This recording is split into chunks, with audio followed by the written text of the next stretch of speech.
Hey, good morning. Yes, it is. It is Sunday, June, July 14th. Just clowning around with you. So I thought today we'd spend time covering two different topics, and they're both very important. And the one topic could be part of the Sunday sermon. That's today. And the other one is closely associated with something along the lines of what would happen in a Sunday sermon. So stay tuned.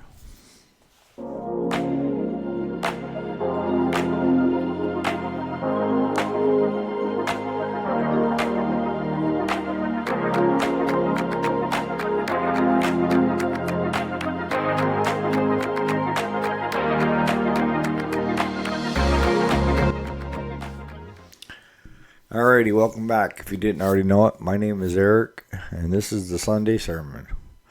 It is Sunday, July 14th. We do the weekday Monday through Friday, and you can go back and binge watch or listen all you want. But I thought today we'd cover two topics, and the one topic is training your customers and how important that is, and why you can't let your customers run your business. And the other one is you need to take time for yourself. And this is a response from you, Jason, because I was like you for so many years. And, even yesterday when we were fishing, I was thinking I probably should have been cutting hay. But if you don't take those breaks, you don't get refreshed, right? So let's start there. Throughout the years, in my 20s, 30s, 40s, and even in my 50s, I never had time to take advantage of the things that I had afforded to me from running a successful business, right? I had 3 boats, never used them. 3 Harleys, never used them. A camper that I bought to go camping, never went camping with it.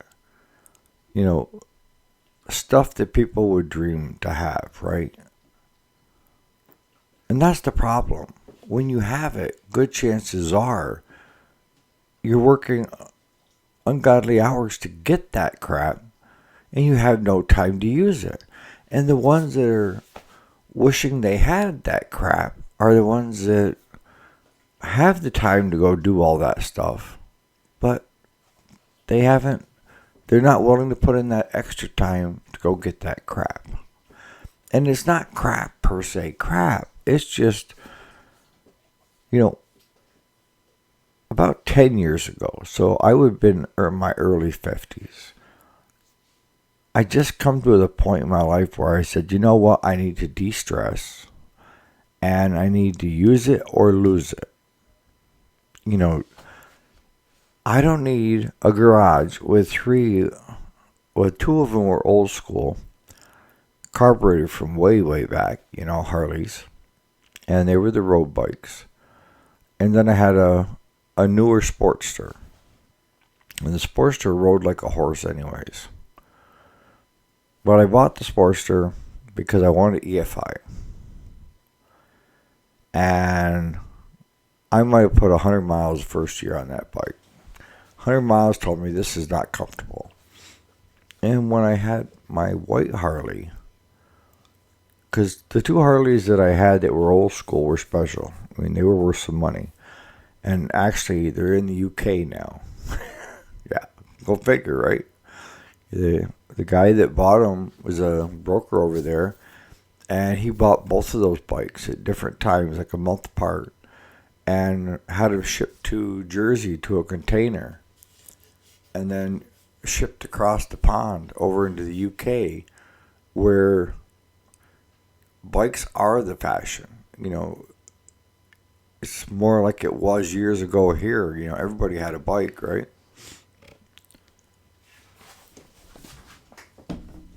So I opted to use it or lose it. So I kept looking at those 3 Harleys, and I'm thinking, you're looking at right around 30 grand in Harleys. And I just said, you know what? I need to lose them. I'm not using them. I don't have time. They're in my way in the garage. I can't do anything else in my garage. So I put them up for sale, and it didn't take long, and I had all three sold. I even sold the motorcycle lift that the one old school Harley was on, just to get my garage cleaned out. I said, am I ever going to use that again? Now I wish I'd kept that, because I could have used that to bring things up to my height to work on in the other part. But I guess I'll go to Harbor Freight and get another one. And I had three boats. You know, one was a bass tracker, one was a runabout, and then the other one was a Lowell maybe, but it was a deep V7. It was a deep V 18 foot, and it had a 75 horse mark, one of the newer ones. I mean, and the bass tracker was a deep V as well, because I'm a big walleye fisherman, or I was years ago. And I love to do walleye fishing on the bigger bodies of water. So you wanted a little bit bigger boat. But the boats weren't made for water skiing, tubing, out, doing a pleasure ride. They're made for fishing. That's why they call them a fishing boat, right? But I gave one to my son, told him to take it because he had the kids. And I said, if you want to take one of these to use, go ahead. I've got three of them. If I want to go fishing, I can go fishing with the Lowell. I think it was Lowell's boat. So he took the bass tracker, and used that for a while over on the St. Lawrence and Black Lake, if you know the area. But the worst thing you can do to this stuff, and they're all gas, is to let them sit. You got to use them. And if you're not going to use them, why have them around? So, got a wild hair up my ass, and I sold all three boats.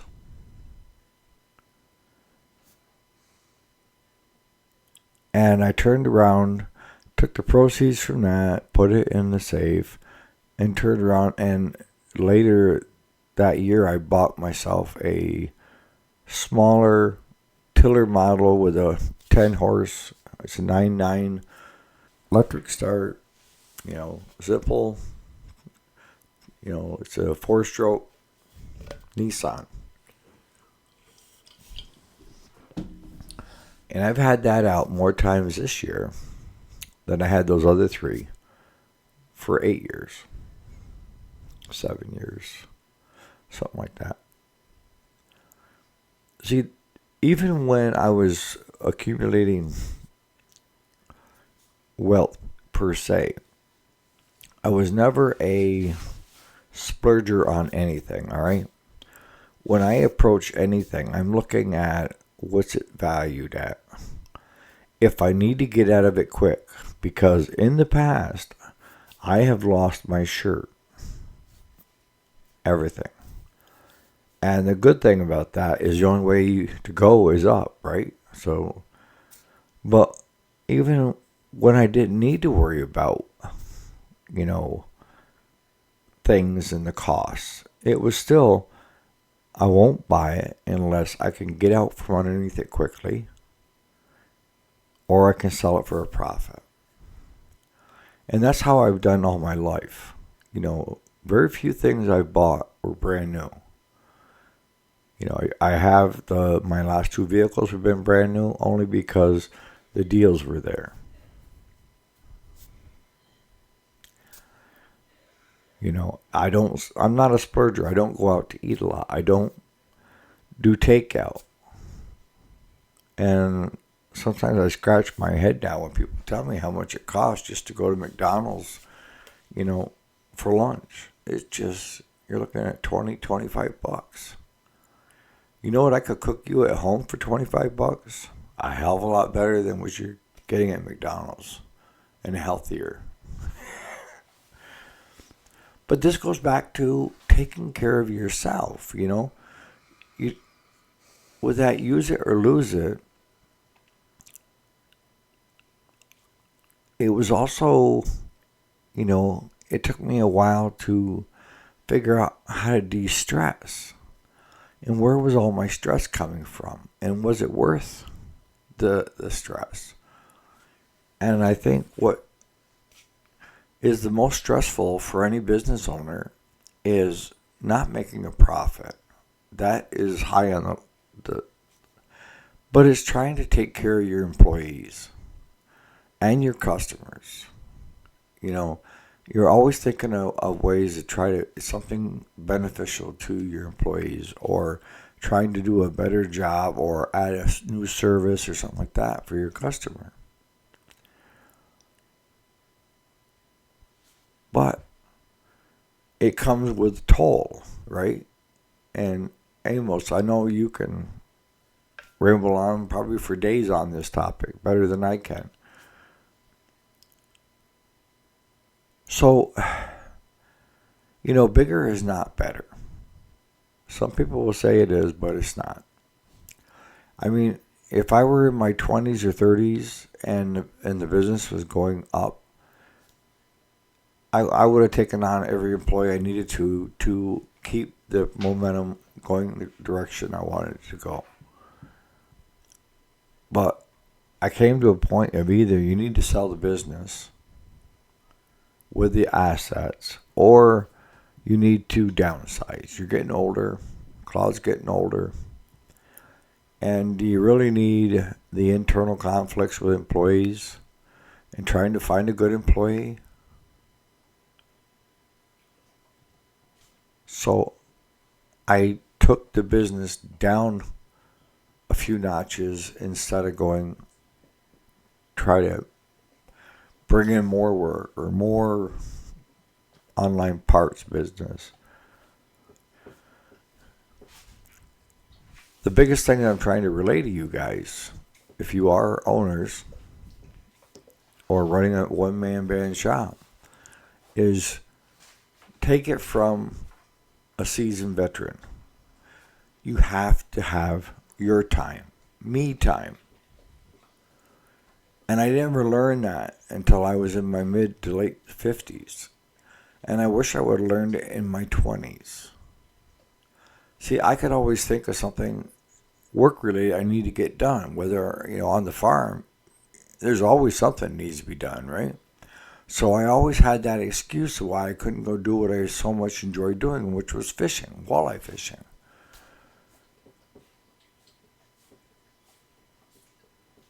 But what I've found, and this is why I wish I would have learned it in my earlier years, is you give me a day off to go fishing, hunting, just something enjoyable for me. And sometimes it's just peace and quiet, reading a book. You think, well, that doesn't cost you a cent, If you can go to garage sales, you can get a whole box of books for $1. But it's whatever will rejuvenate you. It's whatever will, as I said in the reply, Jason, whatever recharges your batteries and gives you a different look on things. And there may be something that week that's really stumping you, that you're spending more time than you need to spend on it. And you're overlooking something, but you just can't pinpoint it. And a lot of times that aha moment comes when you're hooking that nice brook trout on the end of your rod. Or when you come in the door Monday morning and you look at it and say, let me just do the basics again. Or just run, and you realize you skipped a step somewhere. Something stupid. But what I also found is coming back from those breaks, I was rejuvenated so that I could take on and have more energy to take on more jobs that week. And the production went up by taking some time off instead of down by losing a day's work. So don't put off today of having me time. And that's a good way to me time. Whatever helps me, rejuvenate.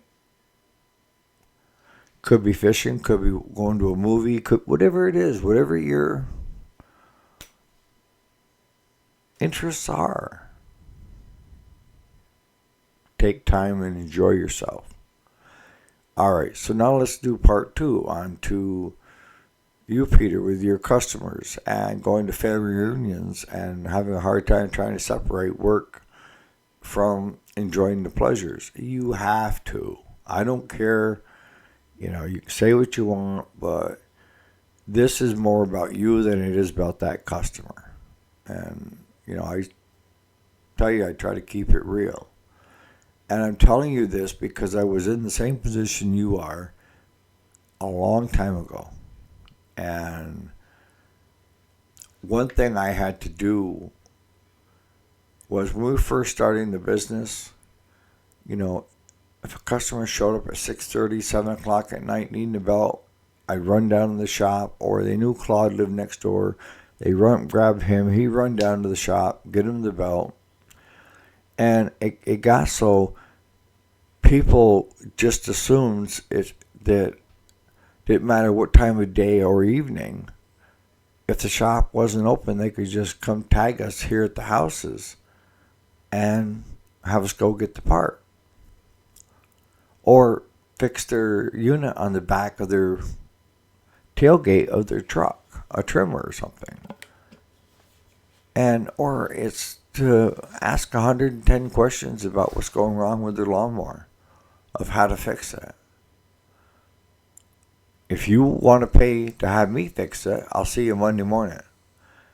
If not, sorry, we're not. I finally, Claude and I, we had this discussion, and he was the one that kind of brought it up. He said, we need to stop this horse shit. And that's what it is you have business hours posted at your business, right? I do. And my business is separate from my home. It's not on the same location. It's 1.5 miles, 2 miles down the road. Now, do I work Saturdays and some Sundays? Yes. If I don't have anything going on, a lot of times you'll catch me Saturday or Sunday in the shop till noon. And sometimes later than that, depending on what I'm doing, whether I'm doing the video or... And if you catch me at the shop, that's fine. I'm there doing something anyway. So if you stop and you want to drop something off or have me take a look at it, that's fine. But that's where it ends. Don't bring it to my house. Don't bring it to Claude's house. And don't bring up, if I'm at a family function and, you're saying, Pete, that it's hard not to talk shop. No, it's not. I just plain say, if you need something fixed, whatever, just drop it off Monday morning or over the weekend and I'll know whose it is. I'm not a big shop person talk, at family functions.